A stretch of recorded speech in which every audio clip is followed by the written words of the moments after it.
سو کلندر پاک رحمۃ اللہ علیہ خود اپنی زندگی میں ایک فقیر یا ایک لوگ کیوں چاہتے ہیں کہ اس نسبت میں رہیں، لوگ کیوں ان سے پیار کرتے ہیں؟ Because he was a role model جو صاحب ثروت. ایسا بھی نہیں ہے کہ وہ کوئی غریب آدمی تھے تو لوگ کہیں گے یار غریب آدمی ابھی دعویٰ بھی کر لیندے نہیں. وہ صاحب ثروت تھے، انہوں نے اس دنیا کو ترک کیا تھا اللہ کے لیے. اب وہ اللہ کے لیے جب ترک کیا تو انہوں نے اس دنیا کی محبت اور ان ذائقوں سے جان چھڑائی، اور وہ ہم سب کے درمیان میں قابل قبول ہو گئے. جیسے آپ کی موم کہہ رہی تھی کہ ان کے گھر کا باتھ روم 2x2 کا تھا بیڈ روم کے ساتھ، جس میں آپ بس گھس کے دیوار سے لگ کے دروازہ بند کرتے تھے اور اس میں وہ رہتے تھے. تو اب ہم سب تو یہ ایسا سوچ بھی نہیں سکتے کہ اتنا چھوٹا سا باتھ روم ہے، ایک کڑا کار ہو یا. اور وہ اتنے خوش، گدا زمین پہ بچھا ہوا ہے، اس پہ لیٹے ہوئے ہیں، پیدل پھر رہے ہیں، لوگ ان کو برا بھلا کہہ رہے ہیں، لوگ ان کی بات نہیں سن رہے، لیکن وہ خیر خواہ تھے سب کے. چونکہ ہمیں تو یہ بھی نہیں پتا ہم بیمار کیوں ہیں، ہمیں تو یہ بھی نہیں پتا تھا ہم دکھی کیوں ہیں. ہم تو یہی سوچتے رہے یار کسی نے نظر لات دی، کسی نے جادو کر دیا، کسی نے تعویذ کر دیا.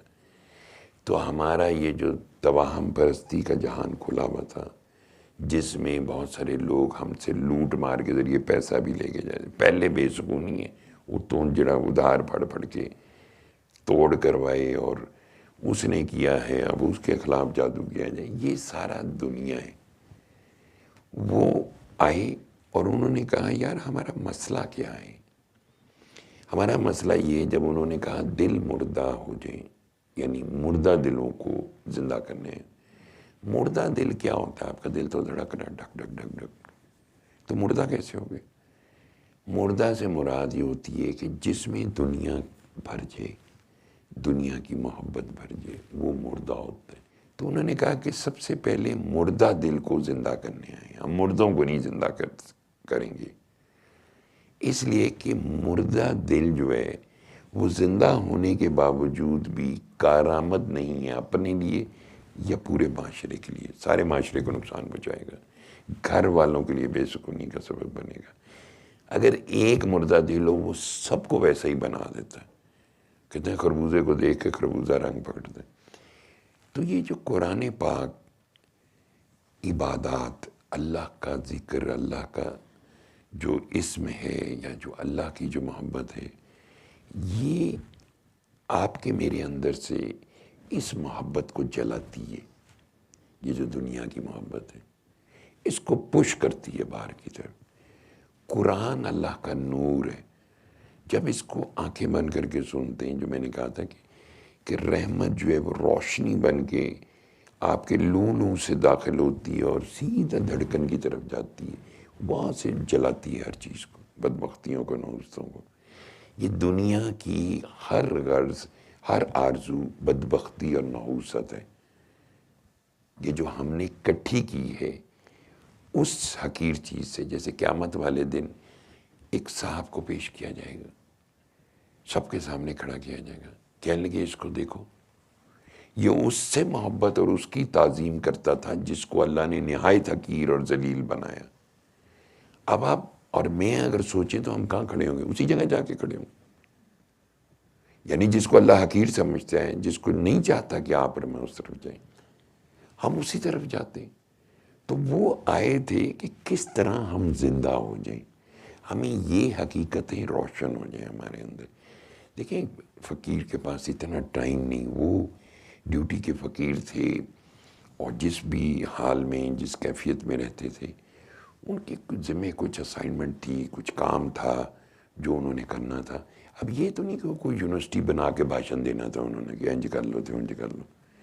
یہ تو پھر اب جو میں یہ بات پوچھ رہا تھا سب پہ کیا اثرات ہوئے، اس کا مقصد ہے کہ ایک ٹائم زون میں جب آپ سنتے ہو سورہ رحمان یا اس پیغام کو پھیلاتے ہو اور اس میں کنسسٹنسی رکھتے ہو، تو اس سے آپ کے وجود آپ کی سوچ، وجود کو کیا ہونا ہے، آپ کی سوچ پہ اثرات مرتب ہوتے ہیں، دھیرے دھیرے آہستہ آہستہ چیزیں بدلتی ہیں۔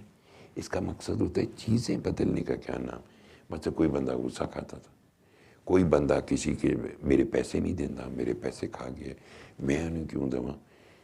ابلیس صاحب کے پاس ساری اولاد کٹھی ہوئی اس کی، انہوں نے کہا کیا مسئلہ، انہیں کہا ایک نبی ظاہر مابعوث ہوئے، ان کی ایک بڑی زبردست امت ہے۔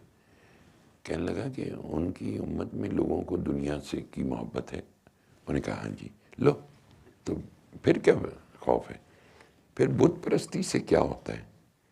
اب تو دن رات ہمیں ان کے پاس 3 چیزوں کے لیے ضرور جانا پڑے گا۔